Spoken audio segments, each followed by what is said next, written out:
이런 문제점에 대해서 기회가 있으면 좀 하고 싶다는 생각이 좀 들었습니다. 원청 위에는 발주처가 있고, 발주처 밑에, 원청 밑에는 하청이 있고, 하청 밑에는 모작 기술자가 있고, 모작 기술자 밑에는 노동자들이 있고, 이 계급화되어 있는 겁니다. 농만 하는 산업, 특수한가, 건설은 왜 낙수 효과가 없는가? 그러니까 이명박이가 거짓말 친 거죠. 건설은 낙수 효과가 없습니다. 건설의 제일 문제가 원인에 대한 분석이 없습니다. 타산업도 비슷할 텐데요. 저는 타산업은 모르기 때문에 안 보고 건설만 리포트를 제가 계속 봐보니까 원인 분석이 없어요. 문제 다음에 대책이 나와요. 그러면 그 대책은 엉터리 대책이 나옵니다. 그러면 그 대책은 사업자들이 요구하는 대책이 한 7, 80% 차지합니다. 나머지는 양념을 끼워 넣어주기도 합니다. 그러다 보니까 우리나라가 토건 국가라는 비아냥을 좀 듣지 않을까. 이게 제가 책 쓴 겁니다. 죄송합니다. 그래서 제가 책 쓴 건데요. 자체는 정의로운 건설이라는 것은 이런 말이 좀 이렇게 안 맞죠. 안 맞는데 저는 이제 노동력에 상응하는 수입, 임금을 받는 그 수입이라는 것은 일당뿐만 아니라 작은 일수입니다. 왜냐하면 건설 노동자는 일당쟁이기 때문에 일을 안 하면 끝이에요. 이 사람들은 52시간 적용되면 안 된다고 저는 생각합니다. 정규직이 아니기 때문에. 근데 지금 임금이 그리 높지도 않고 수입이 그렇게 높진 않죠. 비능직은 좀 많이 가겠다 하더라고요. 그래서 제가 이런 좀 의문점을 좀 가졌던 부분이고요. 낙수효과가 왜 없는지는 말씀드리면 원청은 낙찰이 올라가는데 하청은 올라가 떨어져요. 이 사례가 있어요. 근데 이걸 조사하는 데가 지금 없습니다. 제가 우연찮게 유일하게 하나 그때 알게 됐던 사례들이고요. 건설이라는 게 나쁜 거냐, 착한 거냐, 이 문제는 실질적으로 논의된 적은 없는데, 국민들 입장에서는 상당히 안 좋은 인식을 많이 갖고 있습니다. 저는 건설 자체는 나쁘다 생각하지 않는데, 건설의 행태가 나쁘게 나타날 뿐이죠. 이게 또 제가 이 빨간 걸 쳐보면 어떻게 되냐면요. 이 부실시공을 하시는데, 구속된 건 하층만 다 구속되고, 원덕은 불구속입니다. 불구속. 금고 이하. 힘이 있는 사람은 불구속. 제일 밑에서 열심히 일하는 하청업체는 구속. 우리나라 좋은 나라. 그러니까 누가 하청하려고 하겠습니까? 자, 여기 요 안에 숫자들은 장수입니다. 장수. 이 양이 제일 많습니다. 메인이고. 그래서 저는 저는 이 현재 우리나라 건설 산업이 비정상적으로 보고 있는데요. 이 부정상적인 어떤 원인 구조를 좀 설명하고 싶은데, 여기 크게 그림이 두 개가 나옵니다. 제가 직접 그렸던 그림인데, 한 수십 번 고쳐가면서. 이 그림을 이제 뭐 회의 때만 맨날 씁니다. 제가 맨날 쓰는데, 이거 설명하려면 상당히 시간 많이 걸리겠지만 빨리 넘어가는 걸 하겠습니다. 개선 방안은 뭐 있으니 넘어가는 부분이요. 그 다음에, 다 두 번째 주제에 해당되는, 건설업의 건설 노동자 일자리 어떤 정상화 이렇게 해서 분량이 좀 상당히 많습니다. 가능한 빨리 더 하겠습니다. 아시다시피 우리나라는 망치 소리가 울리고 있죠. 제가 요즘 좀 열받는 게 이겁니다. DJ 때 도입된 예타를 현 정부가 지금 완전 무력화시켜버렸습니다. DJ, 입으로는 DJ 정신을 말하고 실질적으로 토건 마인드 가지고 현 정부. 지금 우리나라가 2015년 되면서 전체 국내 기성액이 200조를 돌파를 합니다. 어떤 문제 생기냐면, 요때가 유일하게 꺾였던 문제입니다. 또 하나가 요때가 금융위기.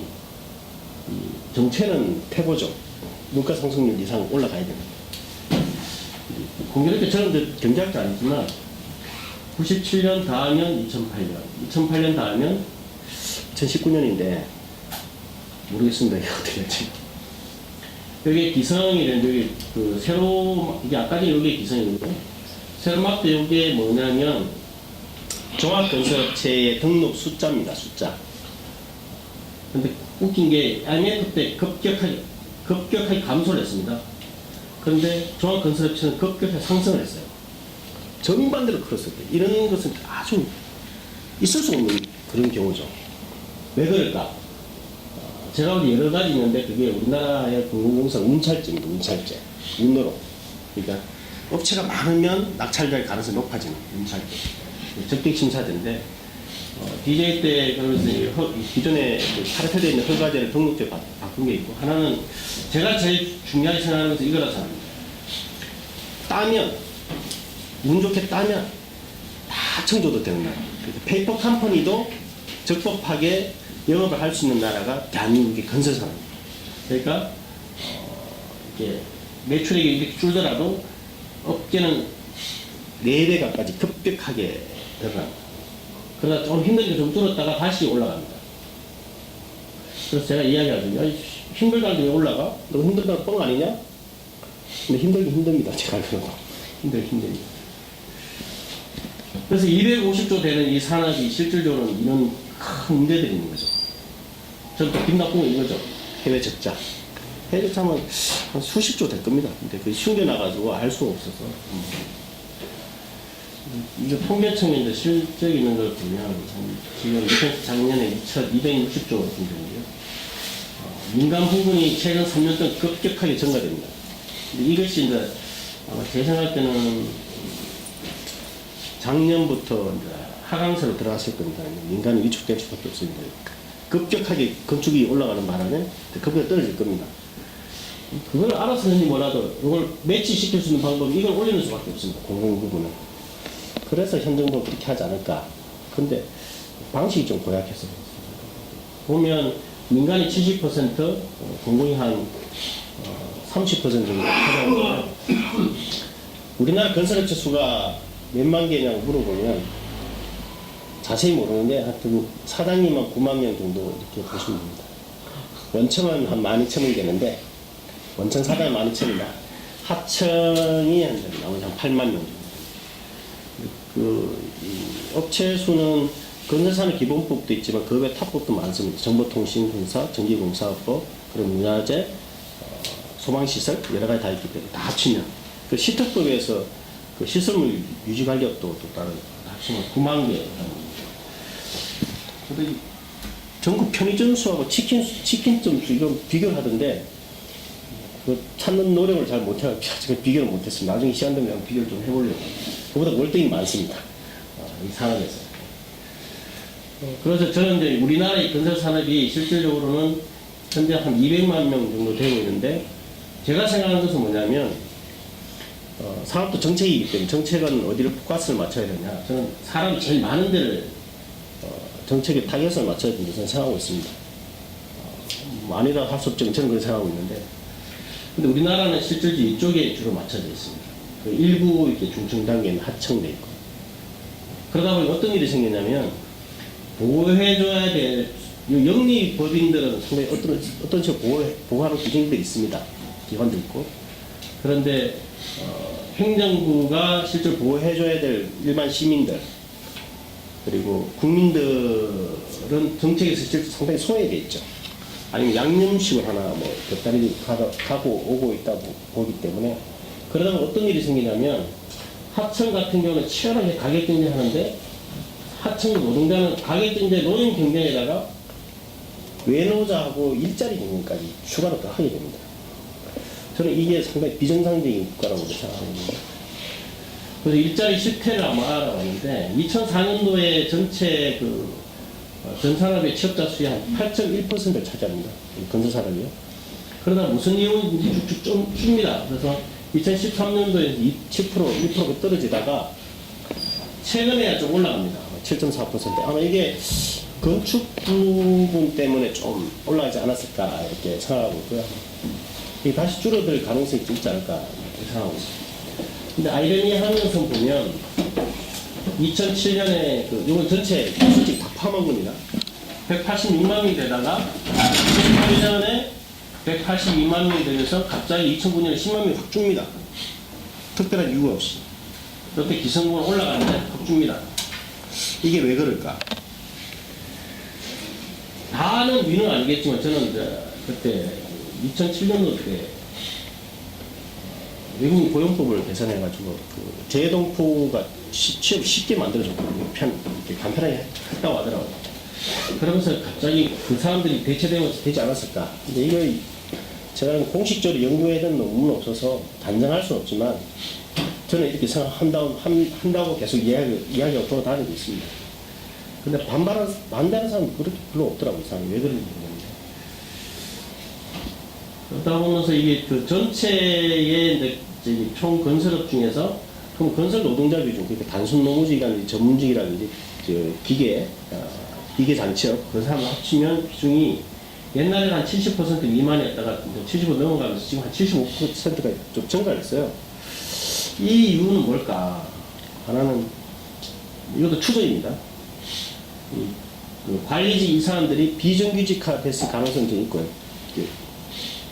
공고사직으로 나갔을 수 있고, 그리고 여기 그 증가됐던 수의 또 대다수는 10만 명 정도 된 이 사람들이 이제 노동자들이 늘어났는데 이 원인이 저는 규명을 해볼 필요가 있는데 그 원인이 저는 생각하는 게 외노자가 들어와서 된 게 아니라 다른 산업에서 밀려나왔던 그 사람들이 건설업에서 진입돼서 건설 노동자들의 취업자 수가 늘어나지 않았을까라는 그 생각을 하는 거예요. 그래서 이걸 다는 아니겠지만 상당 부분 그럴 건데 왜냐하면 이게 불법 고용되는 것은 거의 잡히지 않거든요. 이게 통계청 자료라서. 그렇다면 이 건설의 일자리는 40대 퇴직 과장들의 마지막 일자리이기 때문에 정부 나서 보호해줘야 될 산업이고 인원이 만약 부족하다면 얼마든지 그 내국인의 타 산업에서 유입돼서 이렇게 채울 수 있는 부분이기 때문에 외노자로 대체한다는 그 생각은 저는 매우 위험하다는 생각을 하게 되는 거죠. 그래서 제가 말씀드린 게 업계의 주장과 상반되는 그라는 말씀드리고. 근데 실상의 일자리는 아시다시피 취업자 수는 7%인데 다친 사람은 한 27% 정도 됩니다. 내가 저 업데이트 못했는데요. 그러다 보면 취업자 수의 한 4배 가까이 많이 죽습니다. 재해자 수는 이제 공상처를 빠져나가는 경우가 있기 때문에 사망자 수 비교하면 그렇고요. 임금 체불은 7% 대비해 25%이기 때문에 3배 반.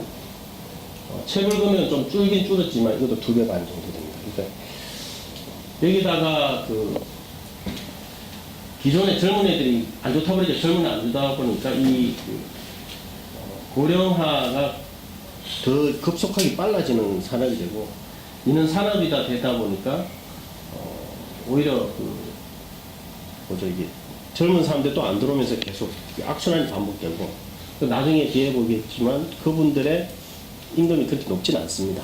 임금이 부족하면 수요 공급 보면서 부족하면 올라가 줘야 되는데 못 오르게 하는 방법이 있어요.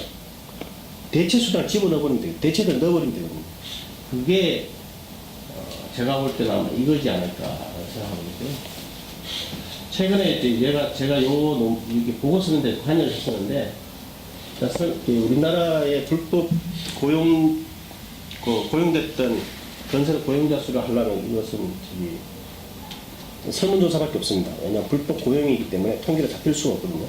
설문조사하면 건설업에 일하고 있는 그 외국인이 총 한 35만 명. 35만 명 이제 합법이 있습니다. 말을 좀 어눌하게 하면 다 외국인으로 보기 때문에 기아라든지 영주라든지 이거 빼고 실제 또 합법되는 외국인들도 있기 때문에 그걸 빼면 불법으로 일하는 사람들이 약 한 24만 명, 25만 명 정도 된다는 거죠. 25만 명 정도 되는 것은 엄청난 건데 하여튼 이 35만 명은 전체 건설 노동자 150만 명 중에 25%. 이거는 장난이 아니죠. 이거는 이런 나라가 전 세계에 있을 것인가 의문스럽죠. 그럼 어떤 일이 생기냐면 건설 근로자 공제가 있는데 퇴직 공제 부금을 관리하는 그 우리나라 기타 공공기관입니다. 3년치를 쭉 했는데 보통 인물은 줄다가 급격하게 증가를 해요. 평균 같지 않아서 뭐 다를 수 있겠지만 줄다가 증가합니다. 그러니까 우리 내국인들이 잡부로 전락했다는 그렇게 볼 수 있고요. 그 다음에 형태 묶음은 21.2%가 실질적으로 줄어요. 기능인들이 줄어버린 거예요. 이 사람들이 이제 비기능이 들어가서 이쪽으로 올라가서 숙련도 돼야 되는데 작품은 늘어나고 기능일이 줄어버리기 때문에 이것은 품질을 담당하는 사람이 이제 외국인 손에 맡겨놓은 결과가 아닐까. 이게 뭐 전체는 아니겠지만 저는 그런 부분에 상당히 좀 우려가 좀 되지 않을까. 이거는 뭐 저희 롯데를 이제 SH공사에서도 공무원이 온다니까 갑자기 출력 인원이 3분의 1을 확 줄어버려요. 이게 일을 못합니다. 단속하자면 일을 못하기 때문에 단속하지 말자고 또 그렇게 또 이야기해요. 불법을 방치하자 이렇게 또 주장합니다. 업계에 마찬가지로. 그래서 저는 이걸 하면서 하나의 의문점이 뭐냐면 왜 그 우리나라보다 인력 높은 유럽이나 미국이나 가까이 일본을 왜 안 갈까? 저는 항상 그런 의미들이에요. 제가 영어를 잘 못하고 일본말을 못해서 모르지만 이것은 누구나 생각 상식적인 의미입니다. 왜 안 갈까? 왜 안 갈까? 그리고 불법 취업에 대한 고용을 단속하는 건 인권 침해인가? 아니면 공공의 직무일인가? 그런 생각도 잘 하고 있습니다. 인권은 다른 데서 찾아야 되는 부분인데 이건 당연히 불법을 하는 것은 공공의 의무라고 생각하고 있는 부분입니다. 근데 이런 불법을 고용을 방조를 하면 누가 과연 이득을 볼까? 가장 밑바닥에 있는 건설 노동자 서민들이 이득을 볼까? 아니면 상층부에 있는 대형업체들이 이득을 볼까? 대형업체 이득을 볼 수는 없습니다. 왜냐하면 건설 노동자를 아무도 고용을 안 하기 때문에. 그런데 걔네들은 왜 외국인 합법 체류자를 늘려달라고 계속 요구를 하냐면 하청을 통해서 그 사람들 들어오기 때문에 하청 단가를 낮출 수가 있거든요. 그럼 그 차익이 늘어나요. 그럼 결국은 뭐냐면 상층부에 있는 원청의 이득이 커질 수 있는 방법이라고 저는 생각됩니다. 그래서 누가 이득을 얻을까? 한 명도 고용하지 않는 제일 위에 있는 원청은 가장 이득을 보지 않을까라는 생각합니다. 이건 그 사람들이 이번 자체를 그렇게 부정하지 않습니다. 그래서 본론으로 일단 메인 주제 둘 중에 하나인 공공건설 사업에서 잠깐 말씀드리겠습니다. 왜냐면 이건 진짜 말씀드리고 싶어서 그랬습니다. 이게 재미는 없지만 가능 빨리 하겠습니다. 우리나라 건설 사업을 이제 분류하게 되면 돈으로 분류하는 게 제일 확실합니다. 근데 우리나라 어떤 기관도 건설 사업에 대해서 재정으로 분류하진 않아요. 근데 이게 저는 매우 중요하다고 봅니다. 그 다음에 세금을 하는 재정사업, 예타면제 같은 거, 그 다음에 민자사업, 그 다음에 개발이, 논하고 밭을 100원에 수용해서 10,000원의 대지를 만들어서 그냥 아파트 이제 팔아서 그 개발이익을 가지고 하는 개발이익 사업인데, 중간에 아파트죠. 이게 어떤 문제 생기냐면요. 재정사업은 예산 낭비 문제가 심각합니다. 그래서 그걸 하얀 토끼라고 하더라고요. 인도에 뭐 어떤 우화가 있고, 민자사업은 혈세가 막간에 투입되죠. 민자사업인데 혈세가 들어가요.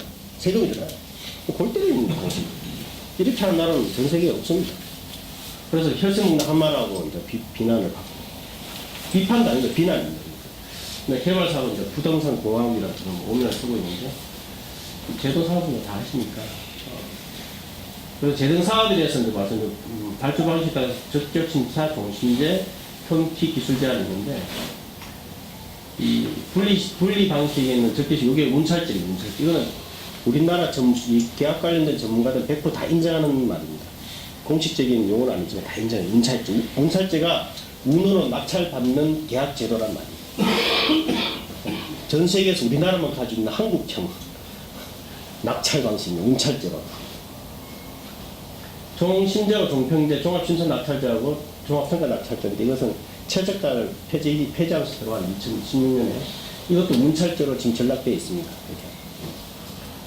네, 그렇기 때문에 이런 하에서는 건설업체들이 기술 개발이라든지 원가 절감 계획을 안 합니다.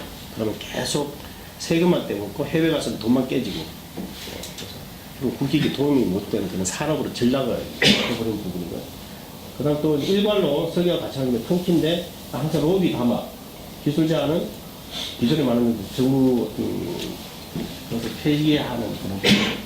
그래서 네 가지 중에서 하나씩 말씀드리면, 이 적격 심사는 낙찰 함의를 맞추는 건데, 80%, 85%, 낮추는 건데, 요 낮추는 경우의 수가 1365개가 나옵니다.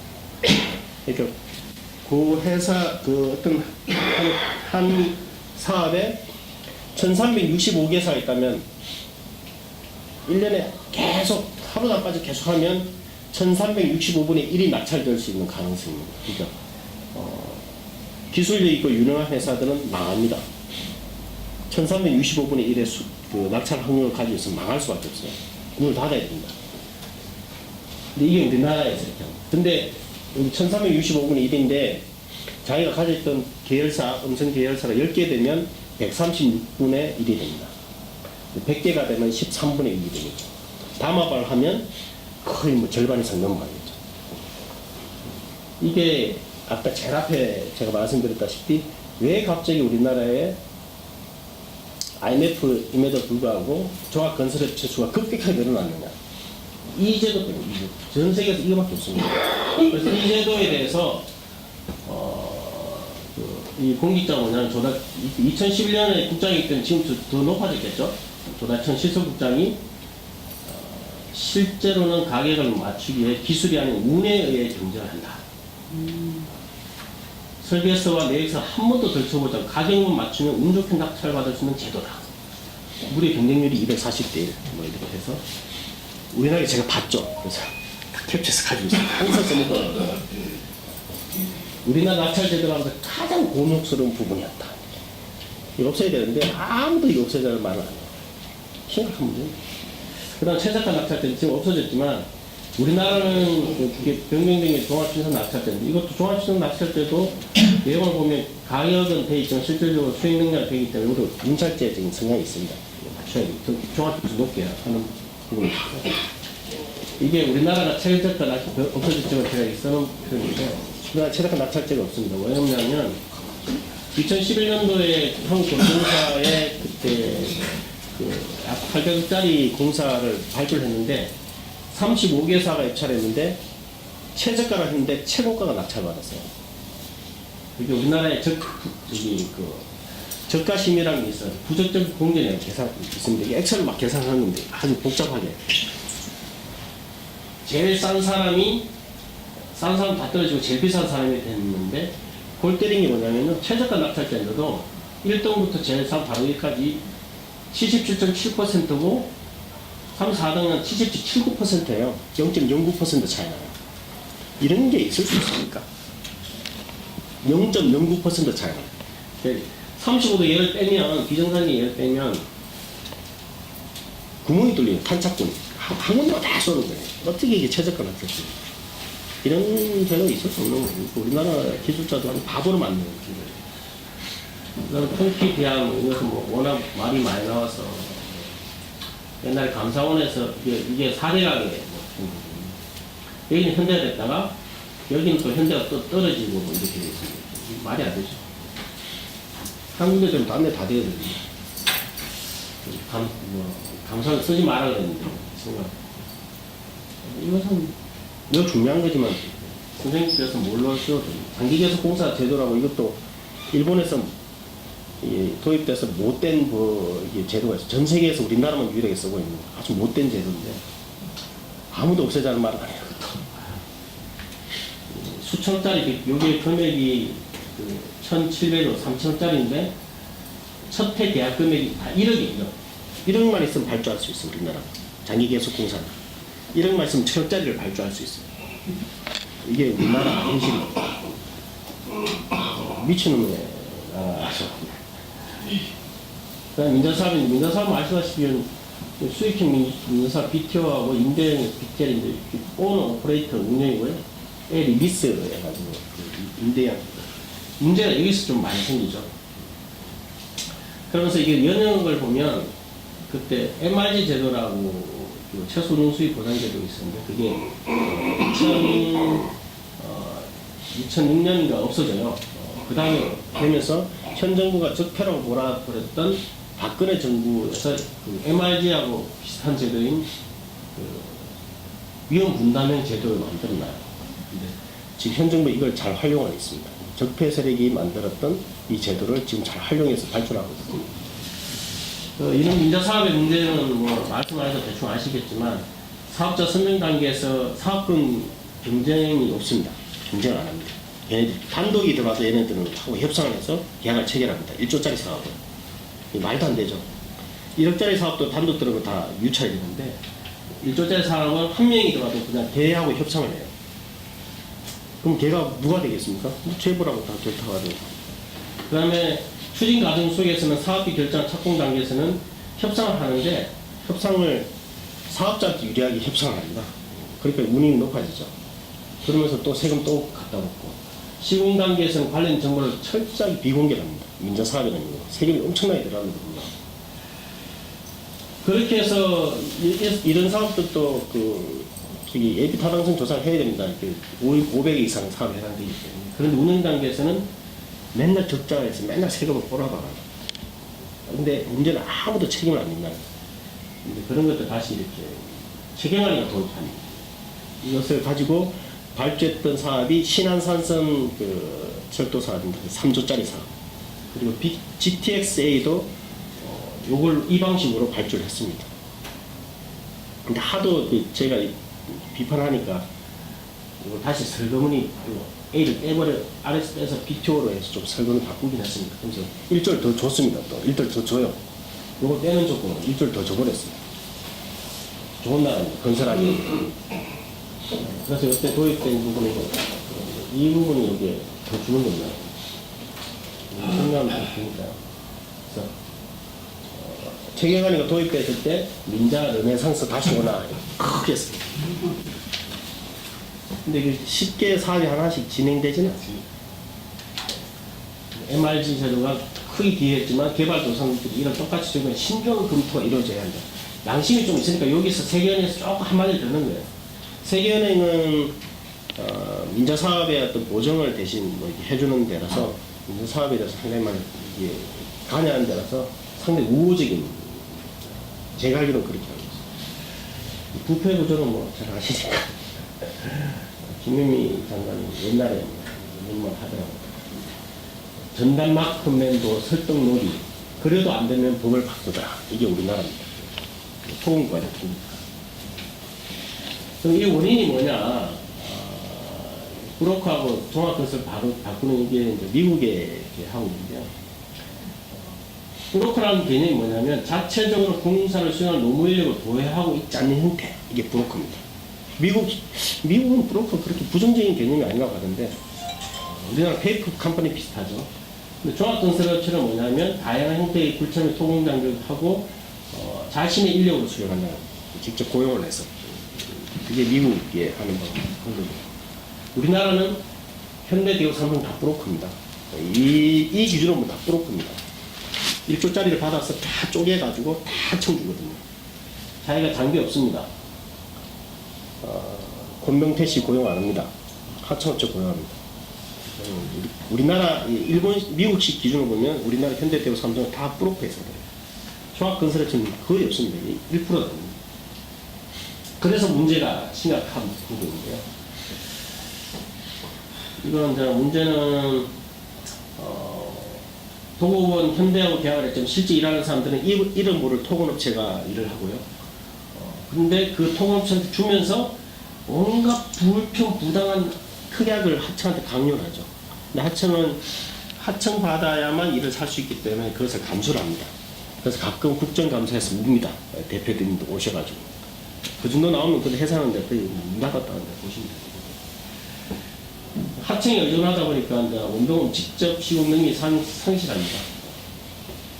그러다 걔네들은 뭐냐면 직접 시공을 안 하고 정부를 상대로 공사비를 많이 주세요. 이렇게만 말합니다. 또 하나는 많이 발주해 주세요. 딱 2개만 하고 있습니다. 그게 우리나라 현실이에요. 그것을 제가 썼는데 요 중심 안에는 하도 그게 고착화 이렇게 되어 있는 부분. 이게 지금 현장에서 발생되어 있는 내용입니다. 영산 합청업체 하다 보니 이렇게 발생되는데 온갖 뭐 사고, 뭐 부실 시공, 부당 특약, 공사 중단하고 싸우고 체불 전가하고 막 하는데 요때 이 과정 속에서의 메커니즘 중 하나가 뭐냐면 하도 구조하면서 외로 잘 씁니다. 왜냐하면 받는 과정에서 최저가를 받기 때문에 원청은 최저가 아닙니다. 적당하게 어느 수준을 받습니다.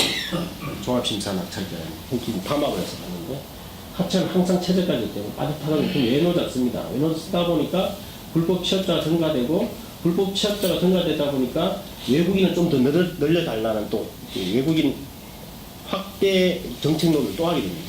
메커니즘이 됩니다. 악순환 구조가 이렇게 여기서만 돌고 있고 이러다 보니까 원청은 직접 시공 능력 상실하고 그러다 보니까 원청, 하청 여기에서 물량만 다툼하면서 이 악순환 구조가 계속 반복되는 부분이죠.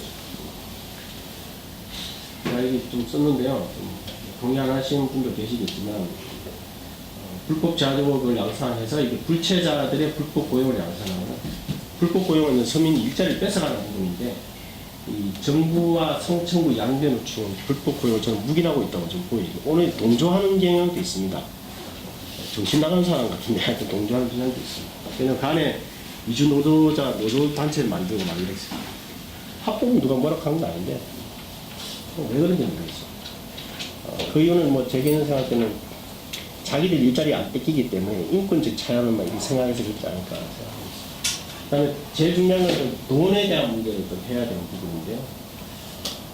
이것도 뭐, 이거는 우리나라 표준품평 이거는 박정희 때 도입된 건데, 이거 같아요. 이게 차이가 뭐냐면, 지금 우리나라 건설업체들이 수익성이 하락한다고 합니다. 그래서 하락액이 수익성이 없기 때문에 건설 노동자 돈을 적게 준다, 이렇게 이야기해요. 요까지가 똑같은 문제점입니다. 이건 미국이고, 이건 우리나라인데, 미국은 어떻게 됐냐면 1931년 경제 대공황 당시에 임금이 내려가? 그럼 임금을 더 이상 못 내려가게 막자 하한치를 두자 이렇게 해서 프리벨링 웨이지라고 이렇게 국회의원들이 만듭니다. 그래서 적정임금을 보장을 해줘요. 근데 우리나라는 내려가? 알았어. 너한테 수익성 악하게 해주는 최저가 낙찰제 폐지시켜 줄게. 근데 건설 노동자는 여전히 악순환 구조입니다.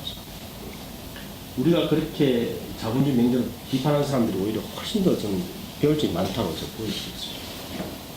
그래서 이 원인을 보면 이런 임금 하락이 실질적으로 어떻게 보면 뭐 일자리하고 같이 연결될 수 있는 부분인데 파란색은 저는 좀 편안하다는 표현 때문에 쓴 거고 빨간색은 치열하게 경쟁한다는 그래서 색깔이 넣은 부분이고요. 시중적인 단가라고 설계 가격을 책정하는 기준이 있습니다. 우리나라 매년 2번 발표합니다. 대한건설협회가. 대한건설협회는 사업주 단체입니다. 매년 2번 하는데 이게 설계할 때는 설계만 적용하되 현장에 적용을 안 합니다.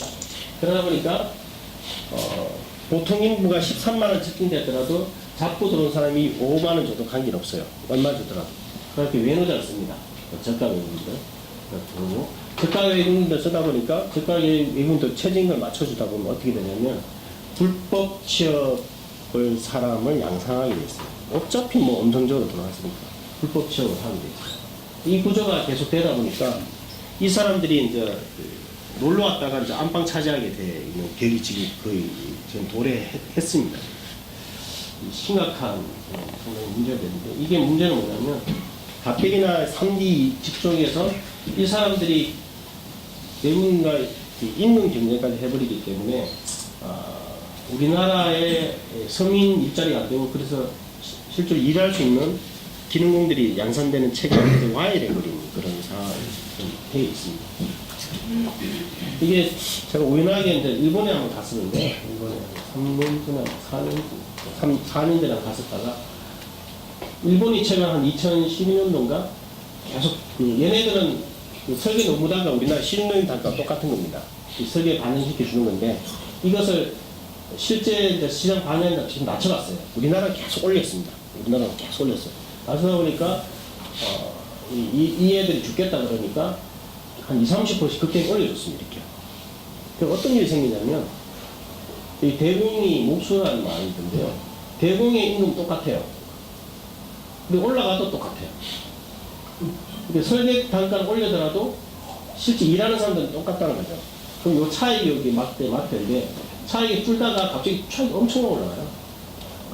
그럼 이 차익을 누가 가져가냐? 주요 25회사, 가지마, 오바야시, 다이세이, 우리나라의 빅10 이런 회사들의 그 당시에 총이익률이 사상 최고치를 기록했다는 그런 기사를 제가 한번 봤었죠. 이 직접적인 연관관계를 좀 뭐 연구할 건 아닌데 이거 보면 상당히 어떤 관계가 있을 것이다. 그래서 뭐 공공사업 개선 방안에 대해서는 이렇게 미국의 NCG라고 있습니다. 이게 한 수십조 원, 10조 달러인가? 이렇게 했다고 하더라고요. 여기서 보면 영리법인을 위한 적정공사에 반영해주자 이런 건 절대 없습니다. 다 이제 제일 중요한 것은 건설 기능 인력의 재해를 감축, 그리고 비용 절감, 그리고 공기 단축, 이런 이야기가 많이 나오죠. 영국도 마찬가지. 우리나라처럼 발주방사에서 우리말 절대 안 나옵니다. 일본도 이렇게 하는 데서 충격을 먹어서 99년 초에 DJ 정부가 이제 만든 게 공공사 효율 종합대책 20% 절감을 하겠다 하는 신중하고 치밀하게 사전 준비를 하면 그동안 낭비했던 20% 예산을 절감할 수 있다. 그래서 가장 첫 번째 나왔던 그때 제도가 예비 타당성 조사 제도였습니다. 그 제도를 현 정부가 완전히 무력화시켰죠. 아니 제가 써놨네요. 이말 하고 싶었어요. 나머지는 이게 아까 전에 문제점을 반대로 다 가면 되기 때문에 저는 직접 시공하고 직접 임금 법제와 예타하는 게 장기적 표죠. 인자사업은 워낙 문제가 많아가지고 심각합니다.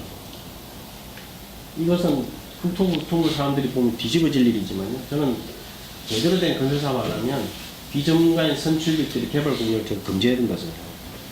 필요한 건설사업을 해야 됩니다. 근데 그건 전문가가 나설 일이지 대통령이라든지 경기도지사라든지 서울시장이 할 수 있는 게 아니고 전문가가 있는 거예요. 그래서 전문가 대접받는 나라인데 우리나라 전문가 대접받는 나라가 아닌지 아닙니다. 국토부는 지가 계획을 만들고 지가 사업을 집행하기 때문에 뭘 잘못했는지 몰라요. 이 기능을 분리시켜야 해요. 그리고 어떤 사업을 하려면 최고 의사결정 별도의 상당히 중요한 심의기구를 별도로 만들어야 됩니다. 근데 제가 보기에는 이거는 거의 요원합니다. 있을 수가 없는 너무나 이상적인 거라서 말만 그렇습니다. 그 다음에 이제 제가 이제 두 번째 남아있는 시간이 한 15분 남았는데 저는 빨리 하겠습니다. 제가 이게 요거는 제가 2010년 말에 일자리위원회에서 간단하게 건설 일자리 질 제고 방안에서 연구를 해보라고 해서 받았는데 제가 궁금해서 하는 일자리 질이 뭘까 하다가 그 당시에 제가 좀 직관에 알게 됐던 보고서 한 6개를 추려봤어요. 추려봐서 왜냐면 이 연구 용역이 별로 안 되기 때문에 빨리 끝내죠. 추려봐서 보니까 건설 일자리는 크게 일자리 얻는 단계, 그 다음에 일하는 단계, 근로 단계, 그 다음에 휴직 단계 3개가 있는데 제가 봤을 때 많은 관심이 되어 있던 부분이 구직 단계가 제일 많더라고요. 구직 경로, 작업 일수가 며칠 되니, 외국인들하고 어떤 관계, 그게 상당히 많아요. 그 다음에 일하는 단계에서는 체불하고, 그 다음에 임금이 적정하냐, 라는 수준인데, 저는 여기서 느꼈던 게, 일자리를 얻지 못하면, 근로단계를 아무리 잘해놔도, 일자리를 얻지 못하면, 이게 아무리 잘해도 이게 의미가 없다는 거예요. 일자리 얻어야 된다는 거예요. 그래서 일자리를 얻지 못하면, 여기서 임금 만들 때 적정임금제 제도가 될 때도, 그림의 떡이 될 수 있는 그런 부분이다. 그래서 불법 고용이 가장 큰 현재는 문제가 아닐까. 여기 보면 구직 단계 중에서 중요하게 많이 있는 작업일수, 이게 이제 수입하고 직결되는 부분이고, 외국인 근로자의 어떤 이런 가지 있고요. 그리고 유입 영향. 이것은 제가 설문조사했던 2개 설문조사 한번 해봤어요. 다른 데는 이걸 유입 영향에 대해서 수치적으로는 일부러 안 하고 피해갔더라고요. 근로단계에서는 적정임금인데 이것은 워낙 많이 나오기 때문에 큰 문제가 있는 그 당시에 해봤습니다. 이건 현대건설 현장입니다. 현대건설. 세종시 있는 아파트예요. 외국인 체류 회항은 이게 법무부의 출입국관리본부도 있는데 2013년인데 이때 이게 100만 명에서 200만 명이 되는데 이 특이한 거 보시면 여기 장기 체류자 부분인데 단기 체류자가 최근에 증가된 숫자가 좀 많이 증가된 거예요. 녹색. 근데 요거는 이제 전체 체류 현황이고요. 불법 체류자 현황을 보면 빨간색이 있는 게 장기 거소 신고인데 이건 거의 없습니다. 불법 체류자. 장기니까. 그 다음에 장기 등록한 부분은 거의 변동이 없습니다. 그런데 단기 체류자 되어 있던 부분이 2011년까지 줍니다. 이렇게 줄다가 2012년까지 줄다가 갑자기 최근 2, 3년 만에 급격해지죠. 이분이죠. 이건 법무부 출입관리국에도 상당히 심각하게 지금 생각하고 있습니다. 이 부분 왜 그런지 심각하게 하고 있는데 그래서 최근에 이번 주 초인가요? 지난주 말이에요. 중앙일보에서 시리즈로 이게 쓰고 있습니다. 중앙일보는 그런 거 잘해요. 이 부분이 심각해야 됩니다. 좀 마지막 가면서 좀 이상해졌죠.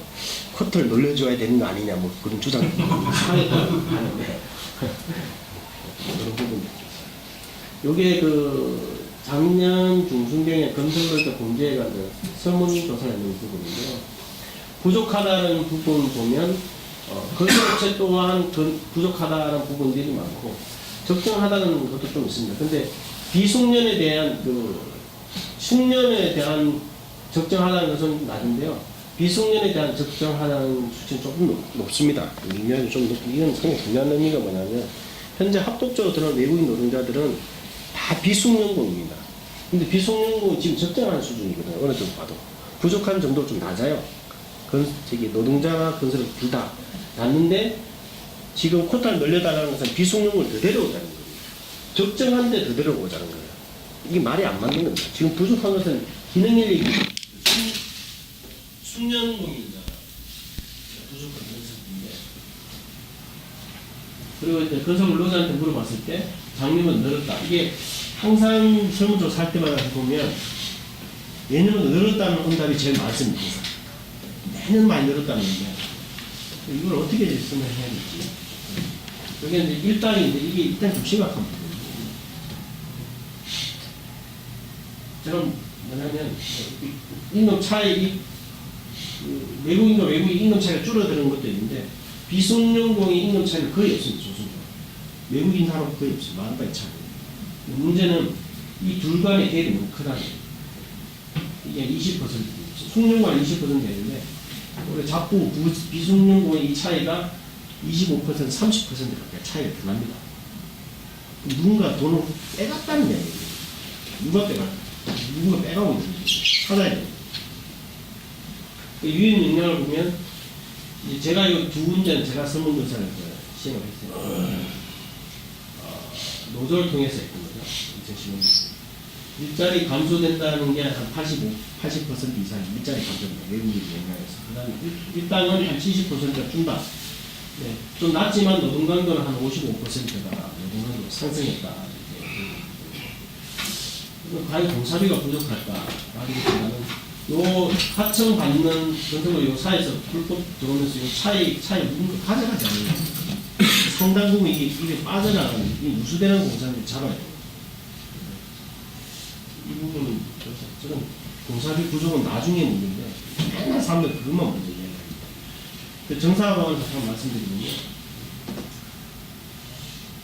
저는 이제 외국인 노동자 취업을 좀 제한해야 된다고 저는 생각하고 있습니다. 앞에 말씀드렸다시피 우리나라 건설 산업의 일자리는 대표적인 서민 일자리 것도 있습니다. 저는 막 우석에서 말씀드렸죠. 섭취를 하나도 안 해본 노가다 출신이지만 건설 일자리는 대표적인 서민 일자리예요. 그러니까 신체 건강하고 하면 누구나 와서 일해서 땀 흘린 만큼 돈을 받아갈 수 있는 그런 일자리가 돼야 되는 그 일자리를 우리가 외국인들한테 좀 지켜줘야 된다고 생각합니다. 보호해줘야 된다고 생각하는 부분인데 그러려면 불법 취업이 일단 변절시켜야 되는 방법이 있다고 보여집니다. 불법 고용은 외국인 일자리를 불법 뺏는 거라는 이런 식으로 인식 전환이 필요한 부분이고요. 합법 취업은 저는 인정해야 된다고 생각합니다. 그리고 비전문 취업을 선진 외국도 다 인정해주고 있기 때문에 근데 상당히 제한적입니다. 우리나라 제한적으로 인정을 해주되 합법은 인정한다고 그런데 말씀하신 대로 이 불법 취업 단속을 인권 침해로 하는 것은 좀 다르다 보이지. 왜냐하면 서민 일자리 침탈은 인격 침해가 아니라 생존권 문제입니다. 그래서 살아야 됩니다. 살아야 되는 문제인데 좀 심각합니다. 정부라든지 양대노조 잘 안 움직이는 것은 말씀드리지만 자기들이 안 겪어봤어. 자기들 일자리 뺏기면 가만히 안 있을 겁니다. 많이 나라 뒤집어질 겁니다. 제가 그건 장담합니다. 합법이라도 저는 좀 필요한 경우라고 좀 보여지는데 지금 진짜 필요한 부족한 데가 농업 쪽입니다. 이쪽으로 포트를 늘릴 때 진짜 서민 일자리인 건설에서 좀 제한을 해야 되는데 1단계 이건 단기적으로 해야 되는 부분입니다. 단기적으로 뭐냐면 세금으로 쓰는 사업에 대해서 좀 제한해야 됩니다. 합법이다. 그리고 중기적으로는 민간공사라도 대규모 다중이 이용하는 시설, 제일 중요한 아파트, 극장, 백화점, 공공 위락시설 이런 데는 외국인 취업을 좀 제한해야 되는 게 아니냐. 그래서 전국적으로는 진짜 그 부족한 업종 이쪽으로 해줘야 되는 게 더 맞다고 보여집니다. 이 비교해서 말씀드리면 제가 뭐 데이터는 없는데 농업으로 들어옵니다. 근데 이 사람들이 그 도망 나와서 건설을 들어와요. 이게 심각한 문제입니다. 그러니까 합법 체류자지만 불법 취업을 하고 있는 그런 경우가 상당히 있습니다. 그런 걸 제대로 통계하는 노동 연구가가 없다는 거예요. 저는 아시다시피 좀 노가다 노동 연구가. 그래서 오늘 아까 우리 제가 이사장님 오셨는데 그러면 뭐 지역 노동자 우선 고용 이런 것도 한번 해봐야 될 거라고 저는 보여지고요.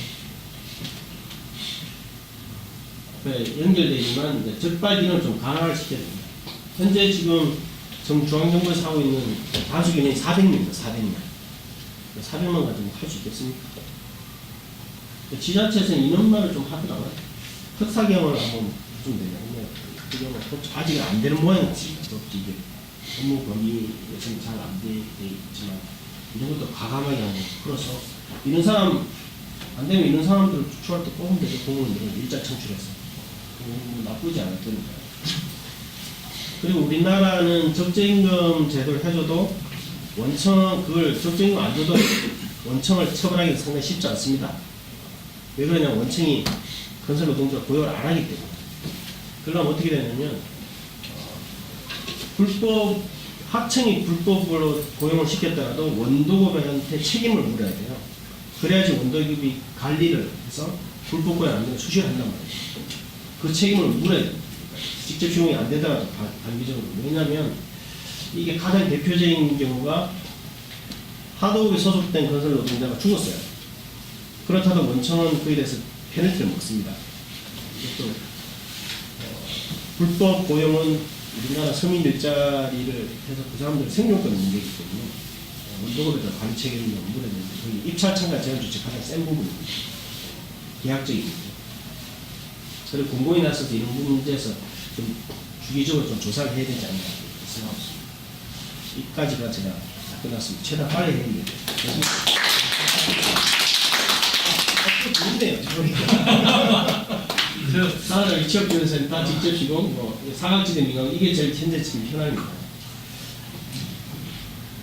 다음 얘기 나옵니다. 이게 제가 음성 녹음이 있는데 일자리를 찾아보니 일할 때도 마땅하게 없고 그렇습니다. 제가 88년도부터 노가다 할 때에 그때 제 일당이 18,000원이었습니다. 그래도 그때는 IMF 오기 전에는 그래도 일자리가 있었습니다. 진짜로. 근데 IMF 오면서 일자리가 없더라고요.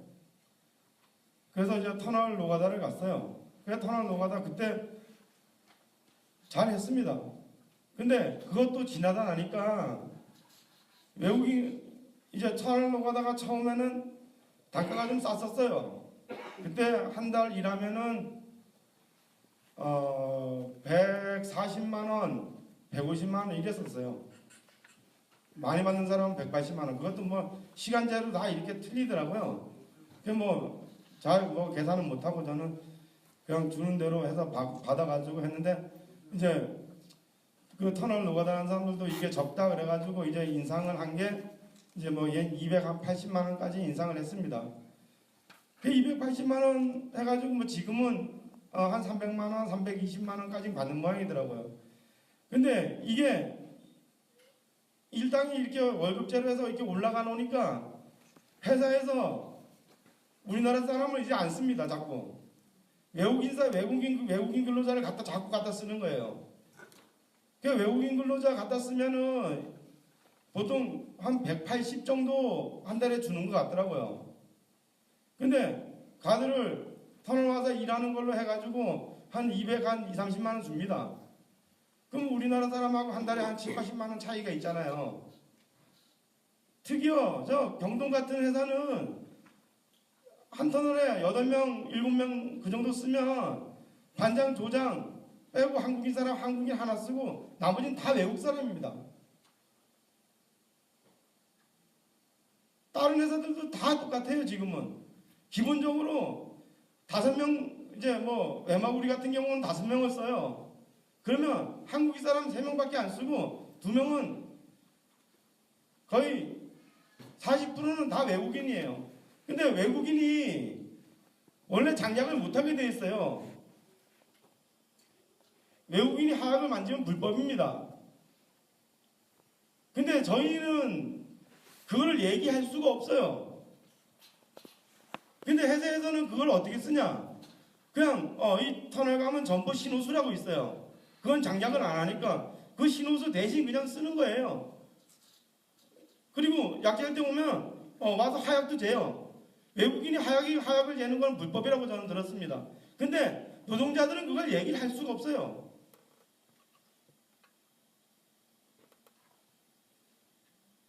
이게 뭐 두서가 안 맞지만 제가 97년까지 하다가 또 13년까지 터널 가서 하다가 뭐 이제 일자리가 자꾸 줄으니까 굴도 터널도 뚫는 게 자꾸 줄어들고 그래가지고 이제 뭐 마지막에 갈 때야 고향밖에 더 있습니까?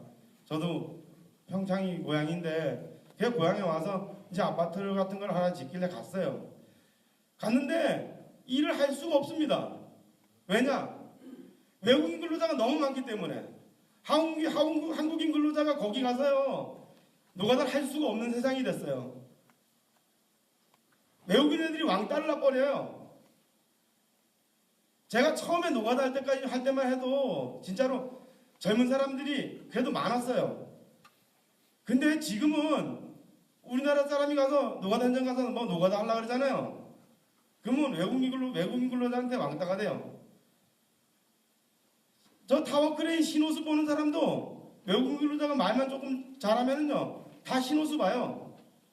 그래서 사고 나는 거예요. 그렇지 않으면 왜 지금 젊은 사람들이 노가다 판에가 노가다 못하겠어요? 우리나라 사람들이 노가다 판에가 노가다 할 수 있는 게 뭔지 압니까? 가용력, 빗자루질 하는 거. 이제 노가다의 기술은 배울 수가 없어요. 외국인 근로자들이 너무 많이 들어와 있기 때문에.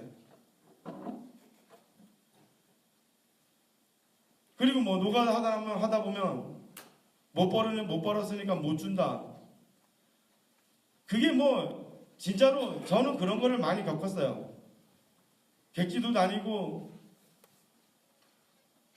뭐 자기가 못 벌어서 뭐 남는 게 없으면 못 준대요. 그럼 그 새끼가 더 벌었을 때는 더 주지 않았잖아요. 그 새끼가 더 벌어서 날 더 줬으면 저도 이해해요. 근데 내가 다니면서 돈 뜯긴 거를 진짜 뭐 신고하면 사람이요 노가다 일 떨어지면 돈 떨어집니다 진짜로. 전 지금 용역 나가서 일 있으면 하루씩 다 내요. 저도 한때는 기술자였어요 진짜로. 제가 97년도에 펌 묻히는 거 야리끼리 가면은 저도 하루에 13만 원씩 야리끼리 했습니다. 근데 지금 가서 14만 원 벌 수 있을 것 같아요? 다시 목수일 하려고 가니까 외국인 애들한테 왕따 당하고 그 자리에서 일을 할 수가 없어요. 저는 진짜로 뭐 나이는 많지 않지만 저보다 더 어린 동생들도 현장에서 일을 할 수 있는 그런 노가다판이 돼야 되는데 이런 개새끼들은 완전 싼 인력만 가지고 뭐 어떻게 하려고 그러니까 좀 도와주십시오 진짜로. 우리나라 사람은 노가다 현장 가서 이제 노가다 할 수 없어요. 할 수 있는 건 오로지 빗자루질 그거밖에 없습니다. 기술력은 될 수가 없고요.